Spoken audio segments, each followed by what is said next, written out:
Hi everyone, I'm back for another video. It's been a minute. I've been busy with work. I wanted to talk about being really tempted.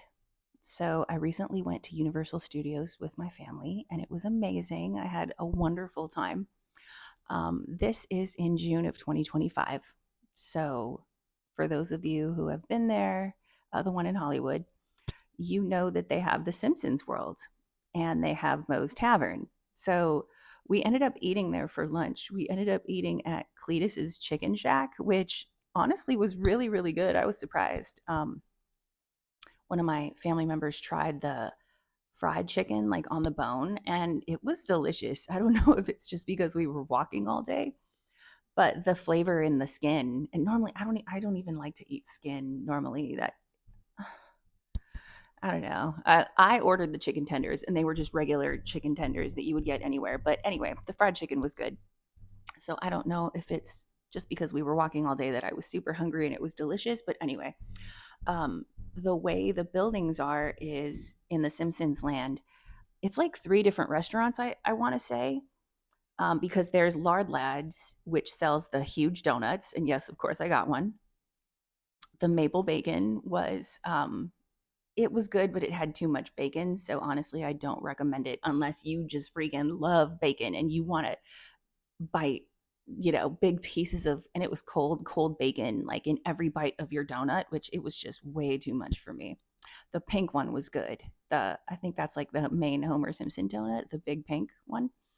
Anyway, Lard Lads is right next to Moe's Tavern, which is right next to Cletus's Chicken Shack. So all three are connected. So you can like, I'm pretty sure. Well, I know Moe's Tavern and the Chicken Shack for sure are connected. I forget what's on the other side, but you can basically walk into one and walk through to the other side.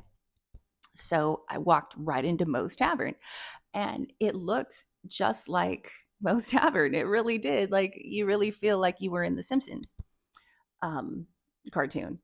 And that was cute. And there was a big, God, I forget his name. One of the characters, he was standing there. What's one of the main like alcoholic characters, the one with the really big stomach who's always like belching really loud.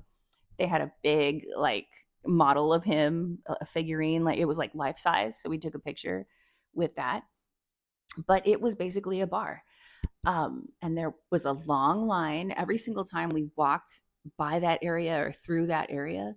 There was always a long line because people love to drink. So my point of this story is that I really was tempted. Um, and at this point, I feel like I could have a drink and not go off the deep end. I did it once before, so I forget if I shared this story, but originally I quit drinking in, I want to say, December of 2023. And I quit for about 2 months. And then I had another couple of drinks on Super Bowl Sunday, which was like 2 months later.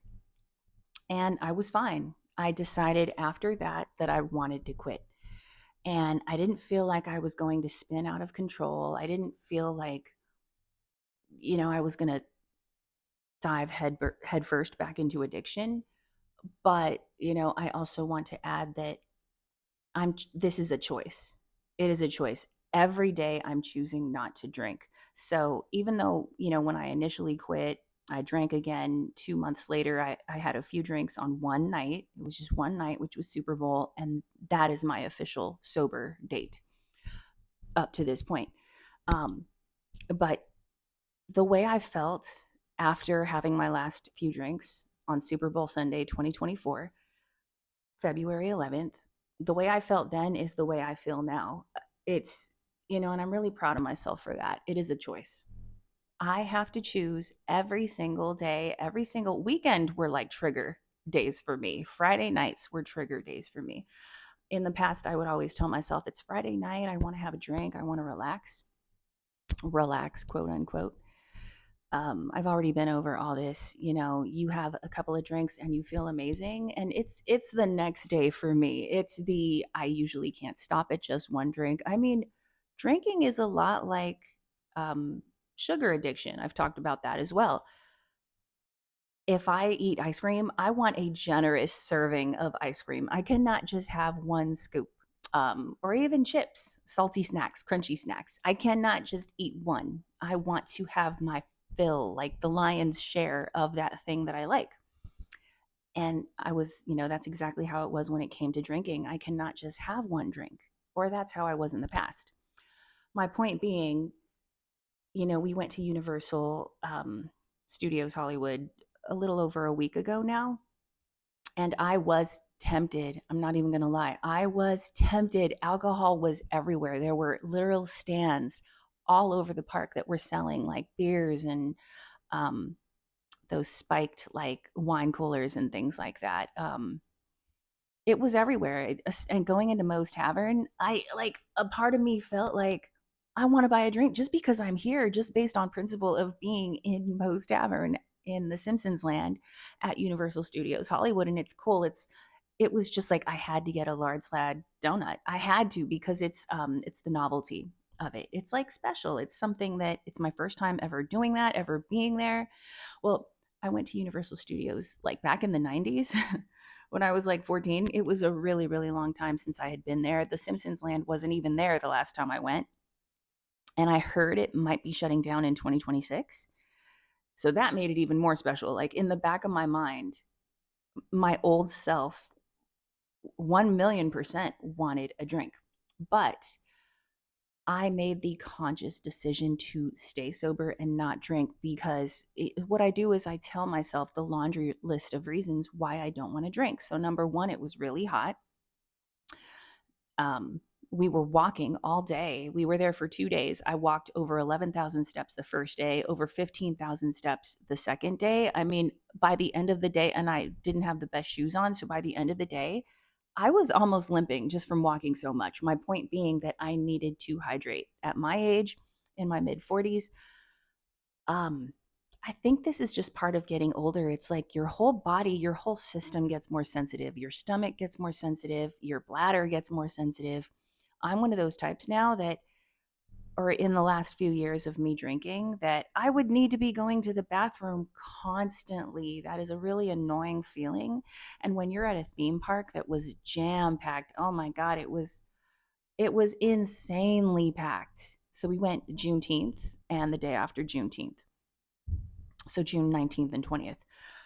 Oh my God, I can't believe how many people were there. I mean, um, the mummy ride line was insane. Some of the lines were really long, but for the most part, the lines moved pretty fast. But my point being, I just drinking water and trying to stay hydrated was a challenge for me because we were moving so much, walking so much in the lines. You can't sit there and pound water in an hour line necessarily, or maybe you can, but at my age, my bladder is so much more sensitive than it used to be.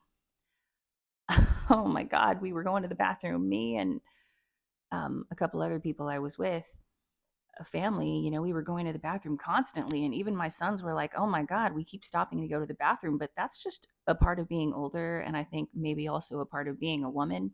My bladder is very sensitive. I don't hold a lot of liquid in general. So, number one, I knew that if I had a drink, it was going to increase me already going to the bathroom. I felt like I was going to the bathroom every hour. And that's annoying, especially when you want to get places. Like it took time to get from the lower level to the upper level and to stand in all the lines and go on all the rides. We didn't even get to do everything. Yeah, there's a few things we didn't get to do, so I'm hoping we get to go back maybe next year. But that was number one. I made the conscious decision that even though I was tempted to want to drink, I, immediately like assessed the situation and I looked at, reasons A, B, C, and D, and E and F as to why I should not drink, why it would be a bad idea to drink. Even though in the back of my mind, I do feel confident enough at this point that I could have one drink. I could go out with my coworkers and have one drink. I could go to a family party and have one drink and be fine. But due to the fact that I was definitely diagnosed with fatty liver a couple years ago, I'm still trying to lose weight. I know that alcohol is the last thing on earth my body needs right now. There is nothing good about it. There is nothing beneficial about it other than the generic, superficial feeling of feeling relaxed for an hour or two. and everything else in my particular case in my body will suffer. I know I won't sleep good. I know I will feel like crap the next day. I don't even, it's not even worth it to me. Even one drink is not worth it to me, um, for all of the negative ramifications that I will end up feeling, which is in the particular scenario that I was in at a theme park on a hot day, already struggling to drink enough water and having to go to the bathroom way more than I would want to in a scenario like that because I'm forcing myself to stay hydrated. Alcohol would have just exacerbated that issue times 10. I knew I wouldn't sleep good. I knew I wouldn't feel good. And also, I feel like I've gone this far. I have gone so long not having a drink. Why am I going to let, the being at a theme park kind of like ruin my streak? At this point, I feel like I have a streak going and I'm so proud of myself for that. I really want to see how long I can go without having a drink. Do I feel like I will never in my life have a drink again? Honestly, maybe not. I do think one day in the distant future I could have one glass of champagne, but I don't even like champagne. I don't like super sweet drinks. They make me sick. They upset my stomach. So there's that. I don't like beer. I don't like the flavor of beer and it's super fattening. So there's that. The only drinks I would gravitate towards would be like straight liquor because it's less calories and combine that with like a diet coke or a juice or something like that. And liquor at this point makes me sick. I have brainwashed myself to hate it. I hate the smell of it. So we did go to a restaurant while we were there called, I believe it's called the Toothsome Chocolate Emporium or something. Oh my god, I loved it. It's at the City Walk if you ever get a chance to go. Oh my god, my son ordered steak, and the side that they had with it, it was like caramelized Brussels sprouts and mushrooms and the mashed potatoes. It was so delicious. I can't wait to go back. Anyway, we were there for my daughter's birthday. She turned 24 and she forgot her ID, so she asked me to order her a drink because the reservation was under my name. So I ordered her a drink. It was this really fancy, fruity, expensive, everything there is a little pricey drink, and it had candy on top. It looked like candy. It smelled like candy, but I ordered it for her and I smelled it. I did not take a drink.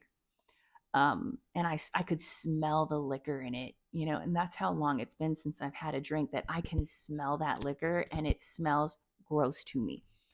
Um, I hate it. It reminds me of rubbing alcohol or hand sanitizer. It's that type of smell. It's very strong, like alcohol, like disinfectant, like something you don't want to put in your body. So even though it was dressed all beautiful and it was all fancy and fruity, masked with fruity scents and flavors, and it was very vibrant and beautiful, like it looked like a picture. Like it was really, really pretty. As soon as I smelled it, I was like, ugh, no, no, thank you. No. Um, I feel like now that I'm sober, I know my body so much better. I am so much more in tune with, it's kind of like it reminds me of a car. Like when you have one car for a while, you start to feel when something is off. You can feel if maybe it's running a little slower, or when you step on the brakes and it's taking longer to brake, and you can see if the tires are getting worn down. That's very much how it feels like when you're sober. You become so much more in tune with everything happening in your body. um, for example, when I am dehydrated, I can feel the irritation in my bladder. I can feel that feeling of pressure on the bladder, and I know that if I don't hydrate, a UTI is going to come. Um, so yeah, in that situation, I knew if I drank, like I said, it was hot. I knew I would be dehydrated. I knew I would have to drink even more water, and I was already struggling to stay hydrated and having to go to the bathroom every hour, every other hour, and it was busy. There were lines for the bathrooms. Um, yeah, I just didn't want to do that to myself. And also, yeah, I just had a feeling that if I drank, my bladder would be really irritated. And the last thing on earth I wanted on vacation was a UTI.